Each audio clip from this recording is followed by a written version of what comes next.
Hindi katulad ng ibang musmos na mga bata ang naranasan ni Princess Baluyo ng Iloilo City. Sa halip kasi na pag-aaral at paglalaro ang kanyang atupagin, pakikibaka sa kanyang sakit ang kinaharap sa murang edad. Bakas sa mata ni Princess ang lungkot na dala ng kanyang karamdaman. Subalit mas lalong masakit para sa kanyang ina na si Jorelinda Baluyo ang sitwasyon ng anak na si Princess, lalo pat limitado ang magagawa ng mga ospital sa kanilang probinsya, bukod pa ang kawalan ng mapagkukunang pinansyal para sa sakit ng anak. Bali po mga 5 years old po siya. Tapos napansin ko lang po na yung mata niya po ay lumalaki po. Mahirap po kami, tapos hindi po siya napacheck up agad. Tapos po kami, pa-check up po kami PGH. Tapos binayopsi po siya, yung po ay benign po na tumor po, meningioma na po. Umuwi po kami ng Iloilo, tapos schedule na po siya ng opera. June 10 po, 2018, inoperahan na po siya sa PGH. Tinanggal lang po yung bukol po na malalaki, yung maliliit po may naiwan po, kaya lumaki na po ulit. After daw po ng opera, radiation daw po. Kaya po, yung cost po ng radiation niya sa PGH ay 133,000 po. Bawas na po yung PhilHealth. Nag-decide na lang po ako na umuwi na lang po sa Iloilo. Tapos sabi ko para doon na lang po magpatuloy po sa radiation. Kaya lang po, nang nag-check up ako doon ulit, wala po silang radiation daw po sa public. Sa private lang daw po meron.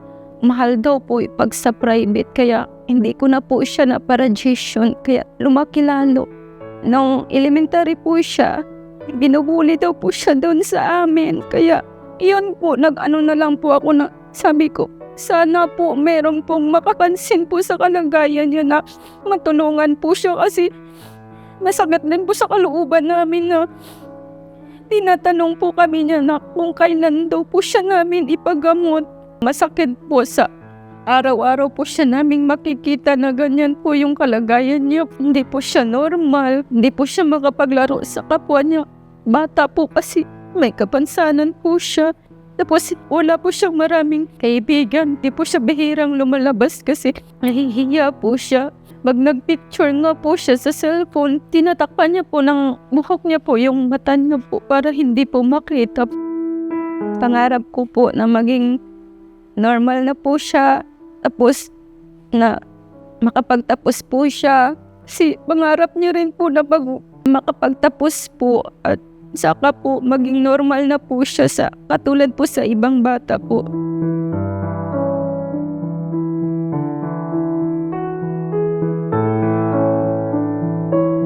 Limang doktor ang nagtulong-tulong na maoperahan si Princess at tumagal ito ng nasa 18 oras. Sa likod ng komplikadong kalagayang ito ni Princess, sa awa at tulong ng Diyos, matagumpay na naoperahan si Princess sa University of the East Ramon Magsaysay Medical Center. Matapos ang operasyon, sumailalim din si Princess sa isang radiation therapy sa Lung Center of the Philippines. Pagkatapos ng radiation therapy, ay kinakailangan din siyang magpa-chemotherapy sa East Avenue Medical Center para sa kanyang tuloy-tuloy na paggaling. Maraming salamat po sa Diyos, kahit ganun po yung naranasan po namin sa buhay namin po. Nakaraos naman po kami sa awat tulong niya po. Hindi niya rin po kami pinapabayaan. Hanggang ngayon po, sa pagpapagamot po sa anak ko po, hanggang dito po. Kaya maraming salamat po talaga sa Panginoon. Sa mga doktor po na tumulong po sa anak ko po sa pag-opera po. Maraming salamat po talaga. Maraming salamat po sa Diyos. Ano nga ba ang tunay na kalagayan ni Princess? Saan maaaring nagsimula ang kanyang tumor? Yung kay Princess, ang tawag doon sa bukol na meron siya is meningioma. Okay? Yung meningioma, technically are benign tumors. malaking porsyento ng meningioma are benign. Merong natitira siguro mga roughly 2% to 5% na nagiging cancerous. Meron siyang mga grading, grade 1, grade 2, and grade 3. Nung dumating si Princess sa amin, lumaki ulit yung bukol na meron siya from before. And typical ito sa mga meningioma, especially sa mga grading na nasa WHO grade 2. Ganun kasi yung kay Princess. So, in terms of monitoring and prognosis, medyo ine-expect natin na babalik talaga siya. Okay? Kung gaano katagal, kung gaano kabilis, yun na lang yung kailangan bantayan. Kaya importante yung monitoring sa ganitong klase ng mga bukol. Pero may mga instances, I think, particularly dito kay Princess, nung naoperahan siya sa ibang institution, nabanggit sa kanila na hindi entirely natanggal. So, yung possibility ng pagbalik ay mataas. So, ang mangyayari dapat, meron kang kasunod na klase ng therapy aside from surgery. Ang surgery ang main therapeutic modality para sa ganitong klaseng mga sakit. Unfortunately, sa kanya, kailangan pa ng isang klase ng modality which is radiotherapy. Na yun yung na-miss noong unang beses na naoperahan siya. I think mahal din kasi siya. So, resources-wise, medyo kakain siya ng resources. And kaya siya bumalik dahil may natira and hindi nagawa yung ibang klase na or ibang modality ng therapy para sa kanya. Iko-correct ko lang kaunti. Technically, hindi siya eye tumor. Tumor siya ng brain. Tumor siya ng isang bahagi or isang parte ng brain. And usually, sila yung covering. Kung naririnig nyo na yan, mas kilala nyo yung meninges sa meningitis. Yung sakit na usually ng mga batang maliliit sa brain pag namamaga siya. Ito din yung same area na yun na tinutubuan ng bukol. So, technically, dapat madali lang siyang gamutin. Hindi naman madali. Mas accessible siya than the other brain tumors. Yung presentation ni Princess, baka kaya tayo nalilito. Kasi ang nakikita natin is yung disfigurement sa side ng mata. Yun kasi ay dahil kung nasaan yung area ng mismong bukol sa meninges, pinupush na niya yung mata or yung structures na katabi niya to an abnormal location. Pero technically, yung brain pa rin yung may bukol. Hindi siya mainly bukol ng mata. Naaapektuhan lang niya yung mga structures na katabi niya. Okay? And expected yun sa ganitong klase ng mga bukol. Ang process ng treatment, una sa lahat, kailangan i-assess kung kaya ba siyang tanggalin. Familiar tayo sa tsura ni Princess, ano? So, kailangan mo siyang tanggalin para hindi maapektuhan yung area na yun. Yun yung ginawa sa kanya. Surgery pa rin. If kailangan siyang gawan ng paraan or gawan ng intervention, number 1 is surgery pa rin kung kaya.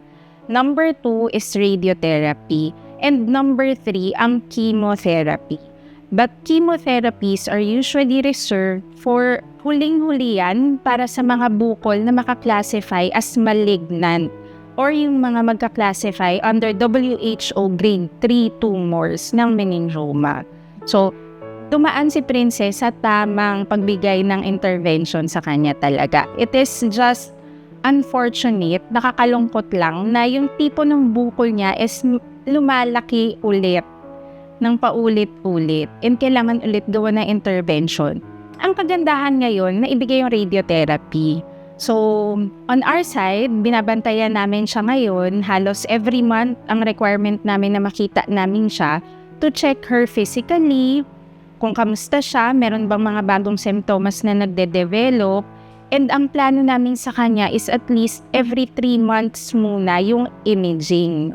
So, ibig sabihin, sisilipin ulit namin, mag-undergo siya ulit ng MRI para ma-check kung lumalaki na naman ba ulit yung bukol. Bihira kasi itong bukol na to, ma'am. So, hindi din naman siya common. So, hindi din common knowledge kung paano po yung gamutan sa kanya. Bihira to, hindi to madalas na class. Ang usual signs and symptoms, kadalasan sumasakit ang ulo. Although si Princess kasi malaki na siya, paano yung mga bata na hindi marunong magreklamo? So, merong sumasakit ang ulo, meron pong nagsusuka, lalo na pag umaga, o kaya yung nagsasabi sila na nanlalabo ang paningin, nag-iiba po ang balanse. Yung iba, very seldom naman nag-iiba din ang parang behavior, nag-change kasi that is in general for any tumor or mass na pwede pong tumubo sa loob ng brain or sa paligid ng brain. Anything na makaka-affect sa brain, magpapakita yan ng signs and symptoms. Yung iba po sa kanila, parang na-stroke, hindi gumagalaw ang ibang bahagi ng katawan, hindi makalunok ng maayos, medyo marami po siyang signs and symptoms. Depende kung saang lugar tumutubo yung bukol. So ano ang main principle or ang general principle? Pag may complaints, hindi kayo komportable, ipa-check up agad yung pasyente. Some prayers are not denied nor delayed. They are being prepared in the best way possible. Patunay ang kalagayan ni Princess Baluyo.